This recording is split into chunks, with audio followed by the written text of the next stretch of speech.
right, so good morning, class. Good morning, Miss. And today we're going to continue with another part of our lesson. And we're going to take a look at some pictures. And I want you to tell me what is wrong with the picture. Right? You're looking for the wrong thing. Is someone's hand. They're holding something that they're eating. What is wrong with the picture? One person, that's half piano. The hands are full of germs. Okay? How do we know that? Do you agree, Shana? How do you know? The hands are very dirty. Titus, you agree? Okay. Alright. So, dirty hands, eating food. Let's look at the other picture.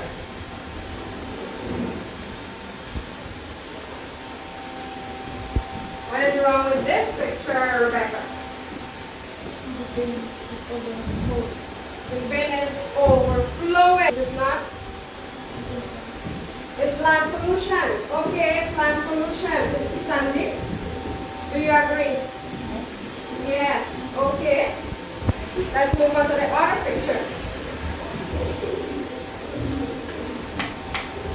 What about this one, Houston?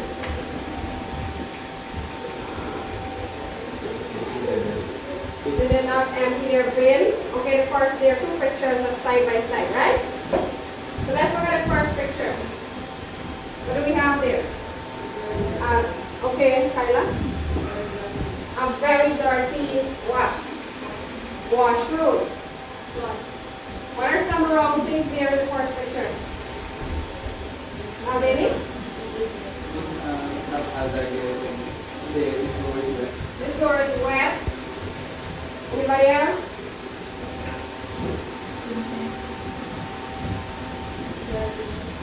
The garbage, it's just there. It's not in the bin. It's just on the floor. And you have stuff almost all over, right?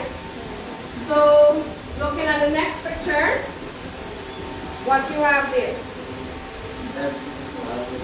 Everything is sparkling. Alright. Or the topic, health and sanitation. Alright? And under this topic, you're expected to know what is personal hygiene and environmental hygiene. You should be able to define and differentiate between what we mean when we say personal hygiene and environmental hygiene. You should be able to also be able to identify good hygiene practices, and you should be able to explain what are some consequences as well as some examples of diseases that can be caused by poor hygiene. Alright? So let's take a look at the Personal hygiene refers to the practice of keeping oneself clean and well-groomed in order to promote good overall health and well-being. Alright, so as an individual, you practicing to keep yourself clean and well-groomed so that you can promote overall, or you can have overall health and well-being. Now, when we talk about health and well-being, what comes to your mind? Think about it. When you hear health and well-being. Healthy, okay, what healthy means? When you're not sick, okay. Being free from diseases. Okay, think about yourself now. Do you think you are healthy right now? Why? Okay, I hear a yes. Kind of say she's healthy. Alright, so picking up the garbage and doing sanitation every morning would now be referred to as something that we call community hygiene. That's what it has there on the screen.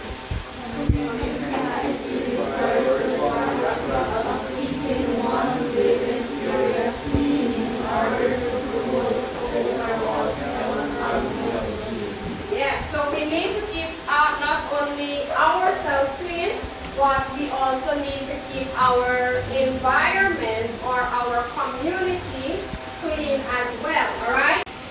Alright, so now I'm going to put a question on the board and you are going to think about a question individually and then you are going to discuss within your group. I'm going to put three of you to work together and the two of you. It's not a long question, and Titus and Kyla. Alright, we're not taking long. It is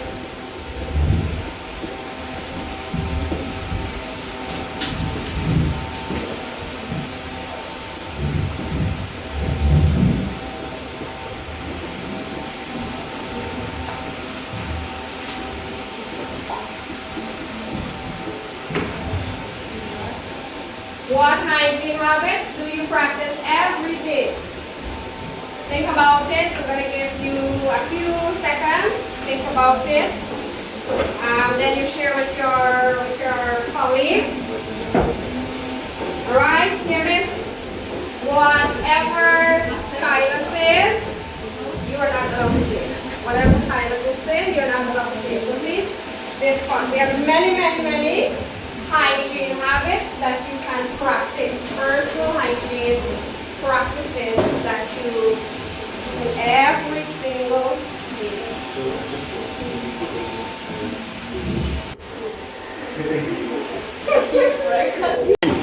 Alright, so let's get some answers. Let's start here with Kiana.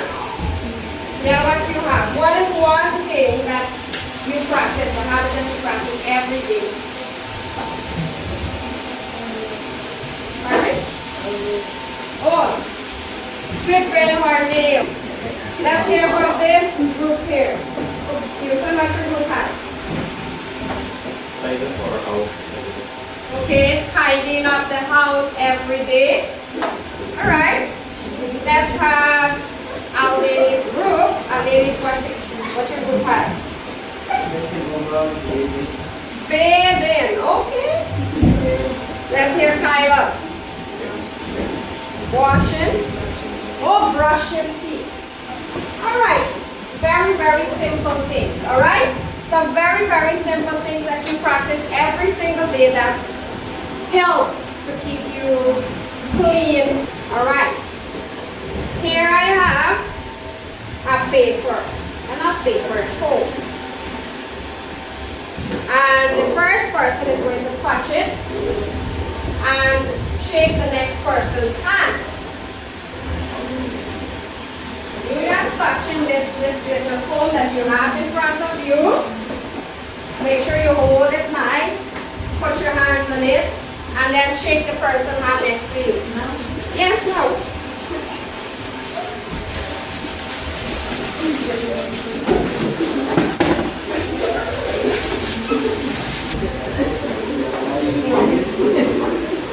Alright, shake his hand and look at your hand after you finish. What do you have on your hand? Did you shake Michaela's hand?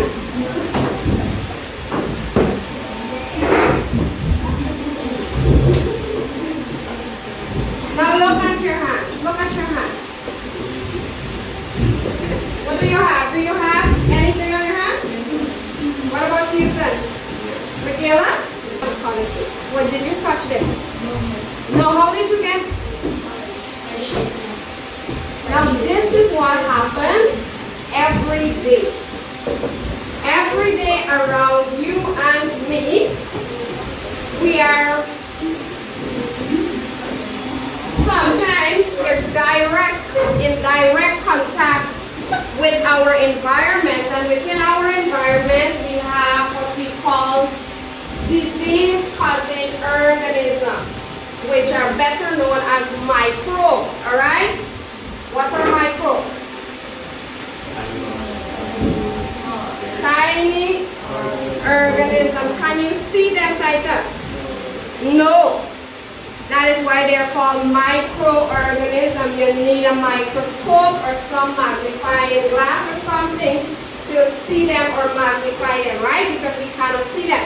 But we know that they are existing around us. So we need, in order to get rid of those glitter that you have in your hand or that glitter that you have in your hand, what do?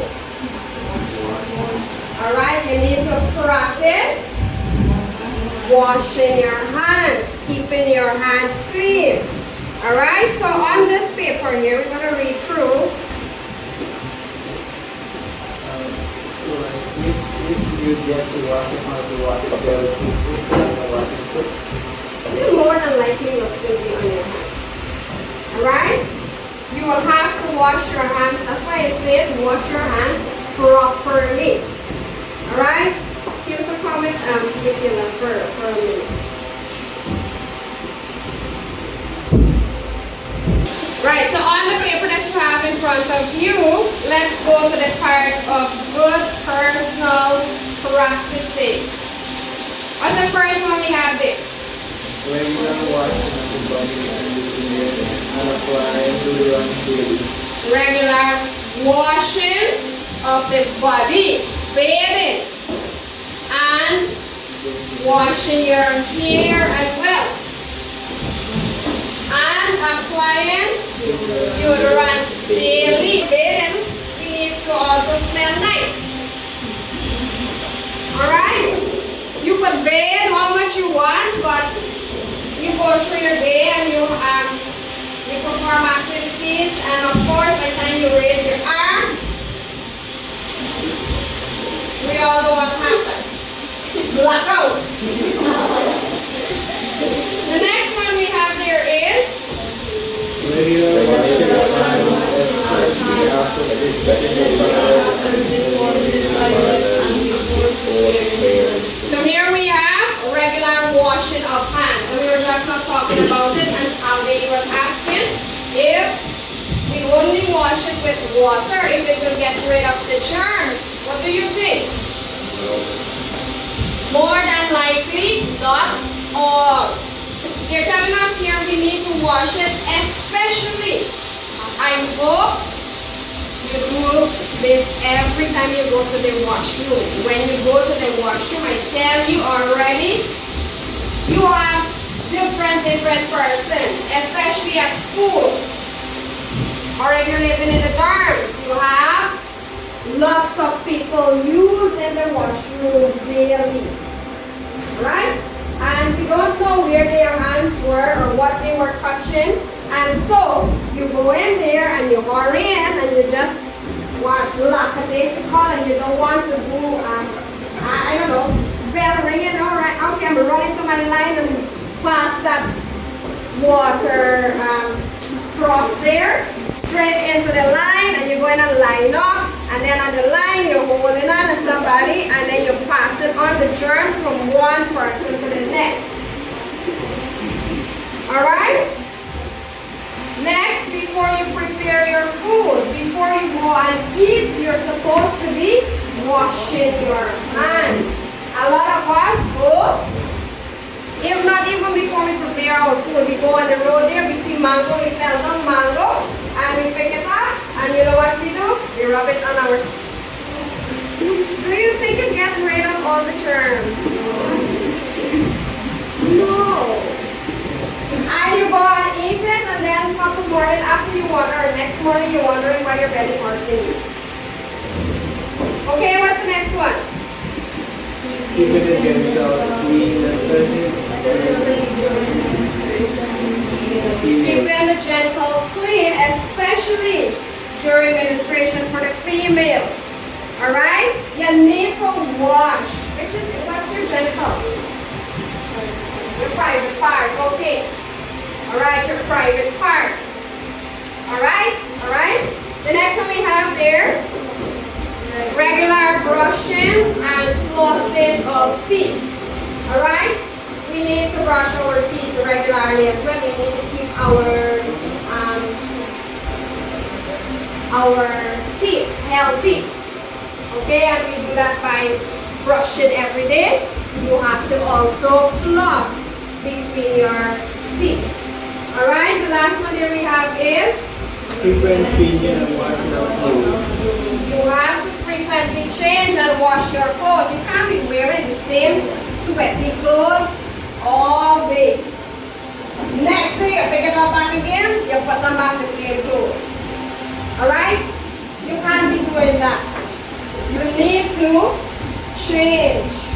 change your clothes.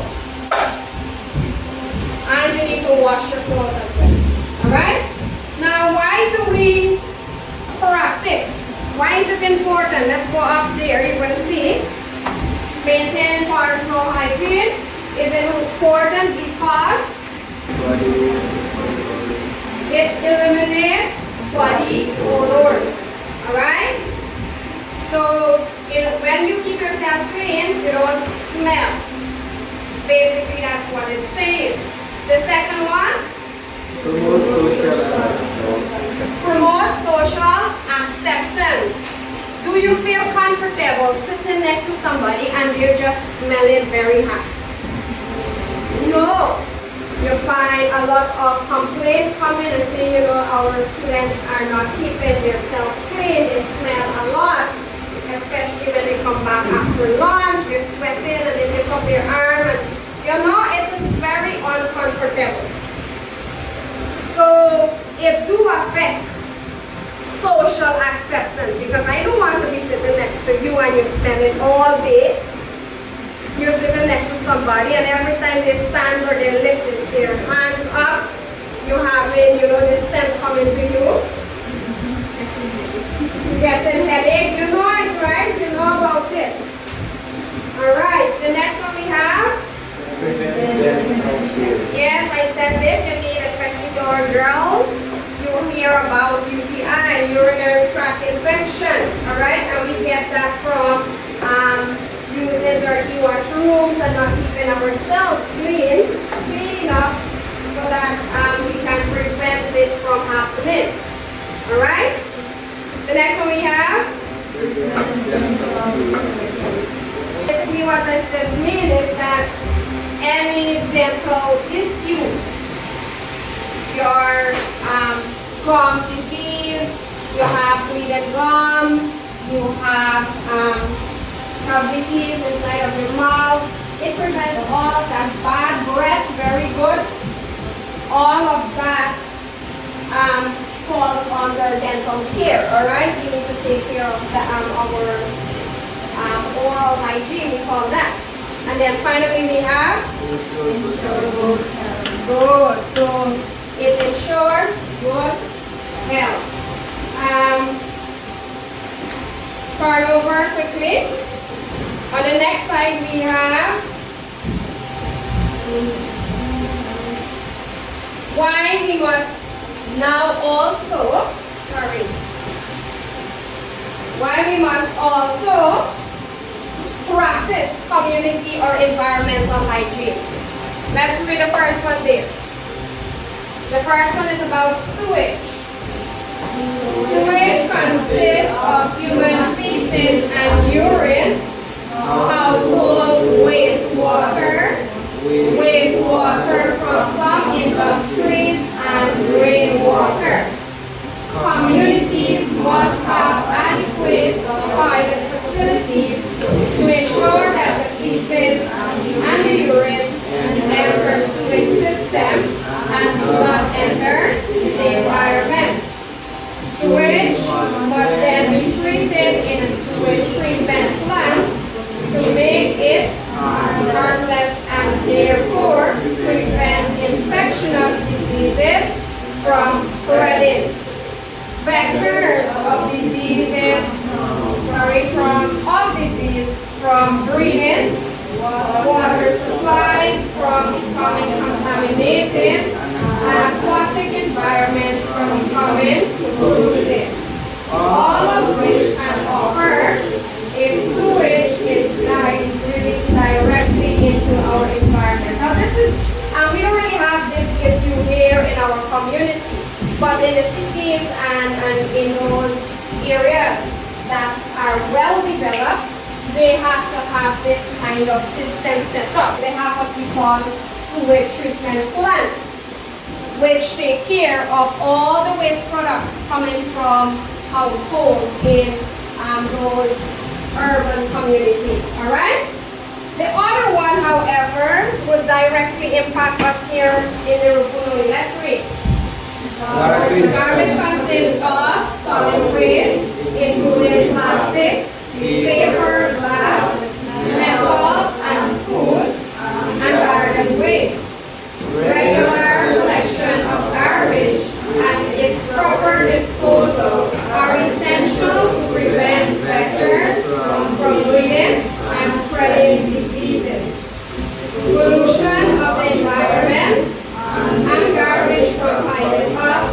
and creating an eyesore and unpleasant odors. Disposal in landfill, incineration, composting, and recycling are some of the main ways to dispose of garbage. Alright? Now, for us, it is very important for us to find a proper disposal of garbage system in our, wherever we are, whether it's at our home or in the school. We need to take care of our environment, alright? Because it's not only, when we talk about pollution, it's looking bad for the environment, it's also causing so many things, like it's a breeding place for these vectors, the flies and the rat and the cockroach and everything is just going there and eating your garbage. Alright? And they tend to carry around diseases. You throw your old tire at the back so, or that plastic bottle with the rainfall, water collects there, and what start to breed? Mosquitoes. And what we get from mosquitoes? Malaria and dengue, which is common here to us. Alright? And we want to know how come we get in a breakout of this in our community? It's because we are not keeping or taking care of our environment. Alright? So, are there any questions so far? Do you think you understand what's happening with personal hygiene and community hygiene? Okay? So here on the board now, you're going to work within your group. We have, let's use this as group 1 and group 2. You have a case, alright? A scenario. In the first one, you say after heavy rainfall, a nearby community experienced flooding. Many pit latrines overflowed and garbage was washed into the street. We don't have streets here, we have roads. Within a week, several residents reported vomiting and severe diarrhea. Now what are you doing? You're going to identify the type of hygiene, whether this type of hygiene is personal or environmental. How was the disease transmitted? Alright, how was it transmitted? How did they get sick? And what can be done to prevent this? Okay, 3 things you're doing. Alright? Over this side, case study 2, a teacher noticed that many students did not wash their hands after using the restroom, which is the washroom. Soon after, several students developed cold and flu-like symptoms. Again, you will have to identify whether it is a personal hygiene or an environmental hygiene. You are to say or how did this disease transmit and what can be done or the preventive hygiene measure for that scenario given. Alright, so we'll now listen to the presentations of our groups and we'll hear what they have to say as it relates to the case study. Alright? So remember, group 1. What's your answer in terms of type of hygiene involved? Environment. It is? Environment. Alright, so they're saying it's an environmental community hygiene, alright? It's either environmental or community hygiene, alright? So that would be correct because we would have seen that it was caused as a result of flooding and garbage being washed into the road. Now, what would have been the mode of disease transmission? We have them saying from drinking water, and that would also be correct because in an environment you have, well, here in our community we use the wells as our source of drinking water. And what do you think happened when the flood came? The wells were covered, they were overflowed, Alright, yes, so we had the wells being overflowed with water, the dirty water, the garbage and everything would have flown into the waterways. And if the residents were drinking that water, they would have gotten some form of disease from that, which would have caused them to report illnesses such as vomiting and severe diarrhea. Alright? Now what could have been done, group 1, to prevent this from happening? Boiling water, very good. Anything else? They could have bought bottled water, mineral water, very good. Alright, so let's give it up for group 1 for answering their case study. Alright, the next one here is group 2 case study, and group 2's case study is the flu and the cold symptoms. Alright? Type of hygiene involved, group 2? Personal hygiene. Alright, they're saying it's personal hygiene. Yes, it would be personal hygiene because we're seeing here what the students did not do. What is something they were not doing? Washing your hands. They were not washing their hands after they were using the washroom. Alright. Now, what would have been the mode of disease transmission? By making contact with each other and by blowing other forces. Alright. It would be direct contact. Transmission, alright? It's not contamination like what we had over here. The waterways were contaminated. In this case here, we have it been direct contact. And what would have they, or what would you suggest they would have done to prevent this from happening? This could prevent yourself from this group spread. You could use hand sanitizer, wear mask, and also distance yourself from that. Alright, so very good. So he's saying that to prevent them from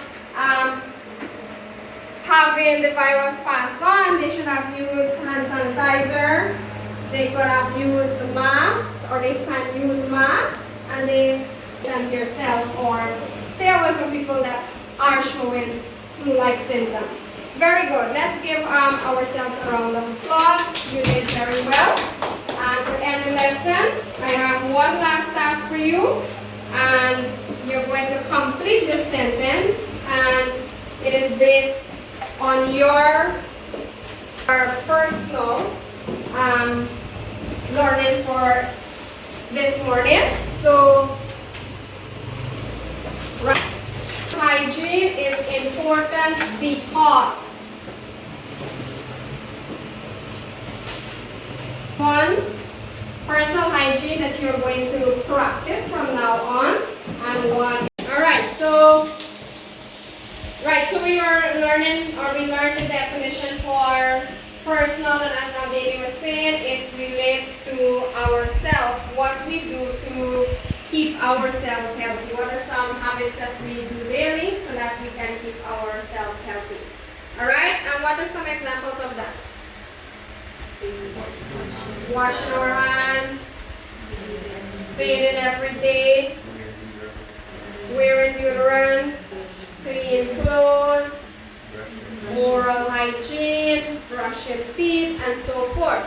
When we talk about environmental or community hygiene, we're talking about things that we do in our surrounding or in our environment that keeps us healthy. What are some of these things? Cleaning the surrounding, proper waste management or waste disposal. What else? We have bins around the place so that we can dispose of our garbage. We also have clean water supply. Water is very important, like we learned from the case study. It can become contaminated and we can collect or we can become ill as a result of drinking dirty water. Alright? And we also learned that what are causing these illnesses?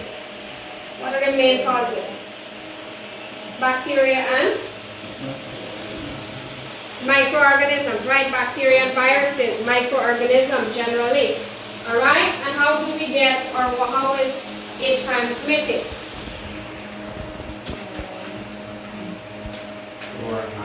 Yes, direct contact.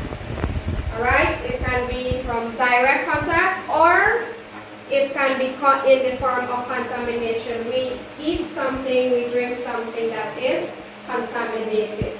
Alright? So for your homework, you're going to look up.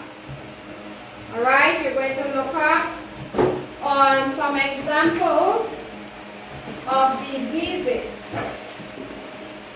We learned there we have diarrhea, vomiting, flu-like. What are other diseases that are caused or related to hygiene, poor hygiene? What else can happen to us if we do not practice poor hygiene? What are some examples of diseases that are related to poor hygiene? Okay? Alright, so leave your books there and you can go to your next class.